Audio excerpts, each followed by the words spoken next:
नमस्कार. कनक खुशी न्यूज चॅनलमध्ये आपल्या सर्वांचे स्वागत आहे. बघूया आजच्या ताज्या बातम्या कनक खुशी न्यूज चॅनलवर डॉक्टर अतुल लामसंगेकडून. आपण जर चॅनलवर नवीन असाल तर कनक खुशी न्यूज चॅनलला सबस्क्राईब करायला विसरू नका. उच्च शिक्षण मंत्री चंद्रकांतदादा पाटील यांची घेतली सार्वजनिक ग्रंथालयाच्या शिष्टमंडळाने भेट आणि काही घेतले महत्त्वाचे निर्णय. उच्च शिक्षण आणि तंत्रशिक्षण मंत्री चंद्रकांत पाटील, त्यासोबतच अर्थ व नियोजन मंत्री ॲडव्होकेट आशिष जयस्वाल यांची महाराष्ट्र राज्य सार्वजनिक ग्रंथालय संघ कर्मचारी संघटनेचे कार्यवाहक नंदू बनसोड, नागपूर जिल्हा ग्रंथालय संघाचे अध्यक्ष प्रेमरावजी कोंबडे, रामटेक तालुका संघाचे अध्यक्ष दीपक मोहोळ, कार्यवाहक सागर लोंढे, सुनील बादुले, मनोज मानकर, मीनाक्षी बनसोड, ग्रंथालयाला भासणाऱ्या अडचणी, कर्मचाऱ्यांच्या समस्या अशा अनेक विषयावर सखोल चर्चा यावेळी करण्यात आली. महाराष्ट्रातील सार्वजनिक ग्रंथालयात जास्तीत जास्त निधी कसा उपलब्ध करता येईल, सोबत ग्रंथालयांना 40% अनुदान मंजूर करण्यात आले. ग्रंथालयात ग्रंथबदल, त्यासोबतच दलित मित्रांना मिळणाऱ्या सोयीसुविधा, ग्रंथमित्रांनासुद्धा सोयीसुविधा मिळण्यात याव्या. 25, 50, 75, 100 वर्ष पूर्ण घेणाऱ्या ग्रंथालयांना विशेष अनुदान मंजूर आदी विषयावर निर्णय घेण्यात आले. अर्थमंत्री ॲडव्होकेट जयस्वाल यांनी ग्रंथालय संचालक अशोक गाडेकर यांना झालेल्या निर्णयावर लवकरात लवकर GR काढून लवकरात लवकर अंमलात बजावणी करण्याचे आदेशही यावेळी देण्यात आले.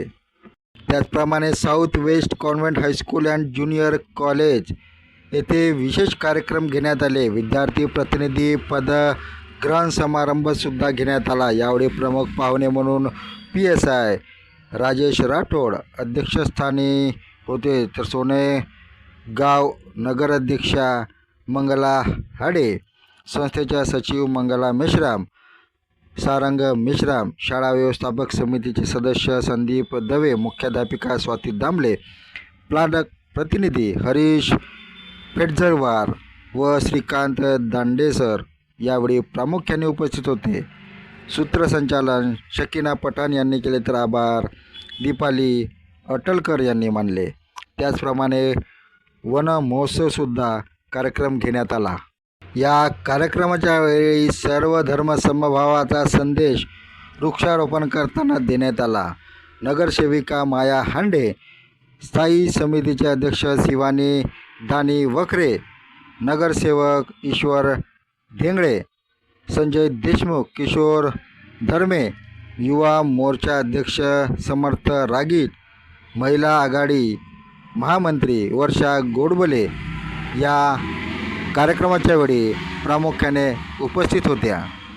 वासनिक मेडिकल स्टोर्स द्वारा प्रशिक ऑप्टिकल द्वारा निःशुल्क शिबिराचे आयोजन काळमेघनगर येथे करण्यात आले होते. यावेळी बऱ्याच लाभार्थ्यांनी या शिबिराचा लाभ घेतला आणि आपले डोळे तपासून घेतले.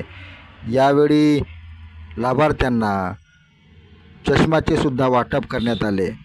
CET सेलने असा इशारा दिलेला आहे की बनावट किंवा चुकीचे कागदपत्र देऊन प्रवेश घेतल्यास होणार प्रवेश रद्द.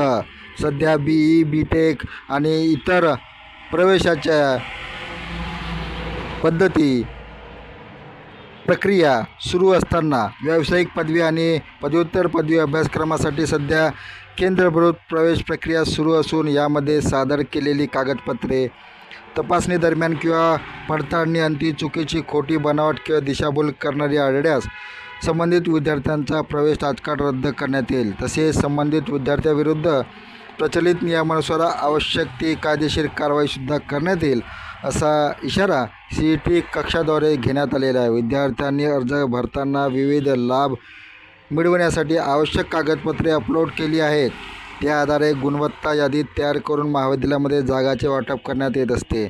प्रवेश देण्याच्या संस्थेचे विद्यार्थ्यांना सर्व मूळ कागदपत्रे प्रत्यक्षात पडताळणी करून प्रवेश निश्चित करावा लागतो. यावेळी जर चुकीची बनावट कागदपत्रे आढळल्यास किंवा त्यानंतरसुद्धा आढळल्यास प्रवेश रद्द करून कायदेशीर कारवाई करण्यात येईल असा CET कक्षाद्वारे निर्णय घेण्यात आलेला आहे. धन्यवाद. आपण बघत होता कनक खुशी न्यूज चॅनलवर आजच्या ताज्या बातम्या.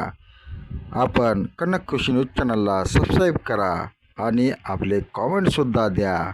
तर बघत रहा नियमित कनक खुशी न्यूज चॅनलवर ताज्या ठळक बातम्या. नियमित बघत रहा.